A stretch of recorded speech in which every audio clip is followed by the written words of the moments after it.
السلام علیکم کلاس 9۔ میں آپ کو ایک دفعہ پھر آن لائن کلاسز میں خوش آمدید کہتی ہوں۔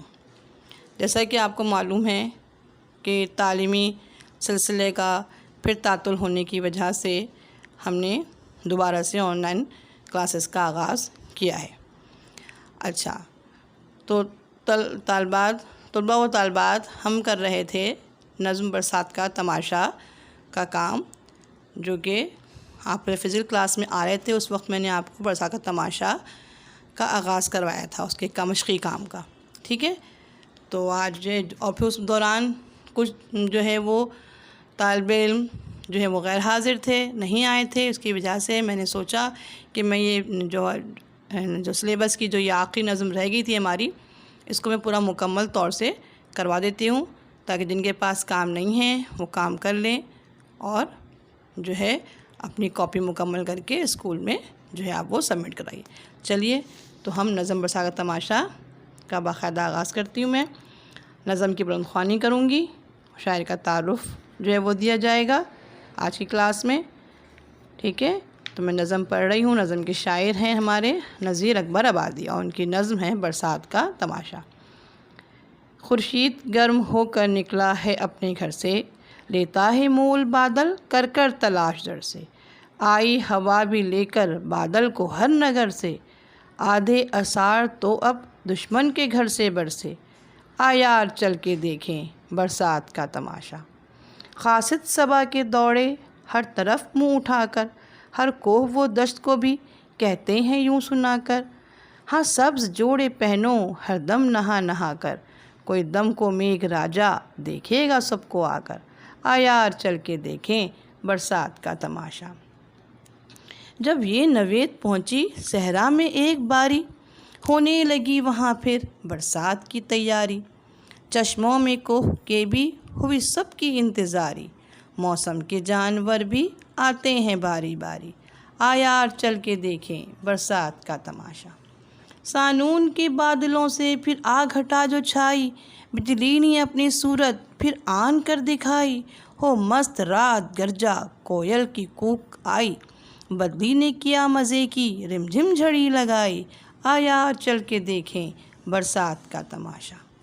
کالی گھٹا ہے ہر دم برسے ہیں میگھ کی دھاریں، اور جس میں اڑ رہی ہے بگلوں کی 100 قطاریں، کوئل پپی ہے کوکیں اور کوک کر پکاریں، اور مور مست ہو کر جو کوکلا چنگھاریں، یار چل کے دیکھیں برسات کا تماشا۔ بگلے سبھوں نے ہر جا اونچے چھوائے زردے، میوے مٹھائی انبا انگور اور سردے، پکوان تازے تازے خاصے پلاؤ زردے، برسے ہے ابرے باراں کھلوا دیے ہیں پردے، یار چل کے دیکھیں برسات کا تماشا۔ کلیات نذیر اکبر آبادی سے ماخوذ نظم برسات کا تماشا، اس کے مثالی بلند خوانی میں نے آپ کے سامنے دی۔ اچھا، اب یہ ہے کہ اس نظم کے شاعر نذیر اکبر آبادی کا تعارف میں آپ کو فزیکل کلاسز میں پورا لکھوا چکی تھی، صحیح۔ اور آج جو یہ کلاس ہے ہماری، جو سلیبس کمپلیٹ ہو چکا ہے، صرف یہ آخری نظم رہ گئی تھی، تو ہم ایک طرح سے ری انفورسمنٹ لے رہے ہیں۔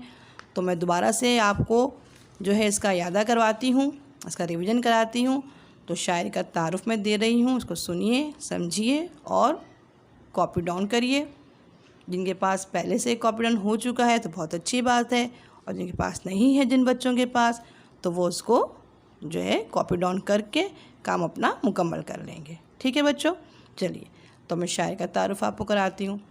نذیر، پہلے آپ کاپی پہ آج کی ڈیٹ ڈالیں گے، صحیح، اور پھر آپ نے شاعر کا نام نذیر اکبر آبادی لکھنا ہے، ٹھیک ہے۔ اور اب آپ نیچے ان کا ولادت اور وفات لکھیں گے۔ لکھیے، ولادت 1735، وفات 1830۔ تعارف کی ہیڈنگ دیجیے۔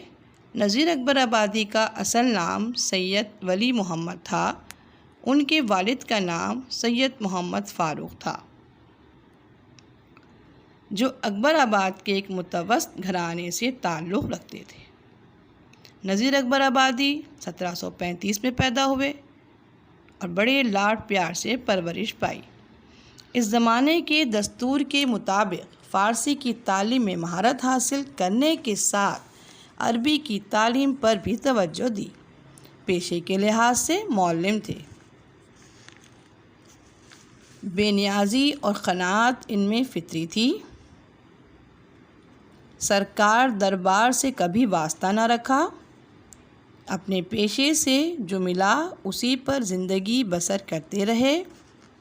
اپنا کلام خود کبھی جمع نہ کیا، البتہ ان کے بعد ان کے شاگردوں اور مداحوں نے ڈھونڈ ڈھونڈ کر ان کی کلیات شائع کی۔ اب اگلی ہیڈنگ آپ دیں گے تصنیفات۔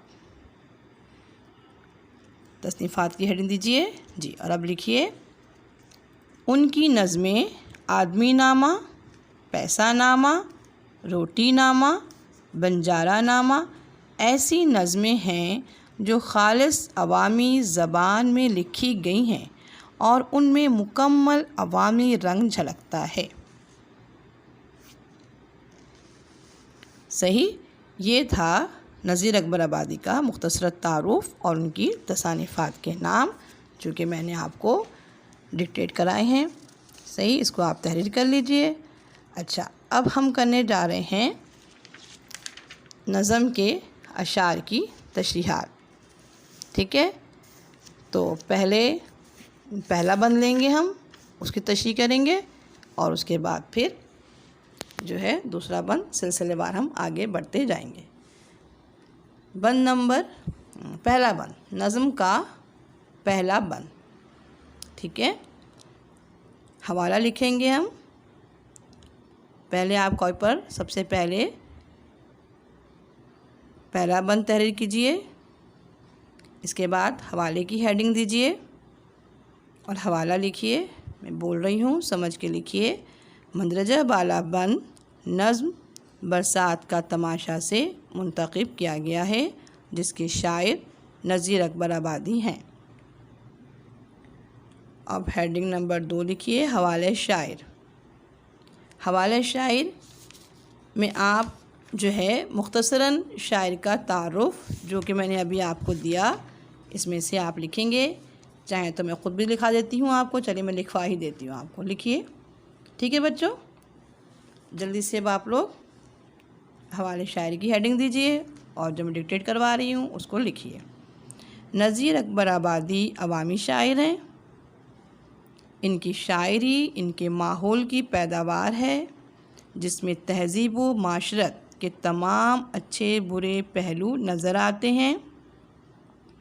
عوامی زندگی کی عکاسی اور ترجمانی جیسی نذیر اکبر آبادی کے یہاں ملتی ہے، کسی اور شاعر کے یہاں نہیں۔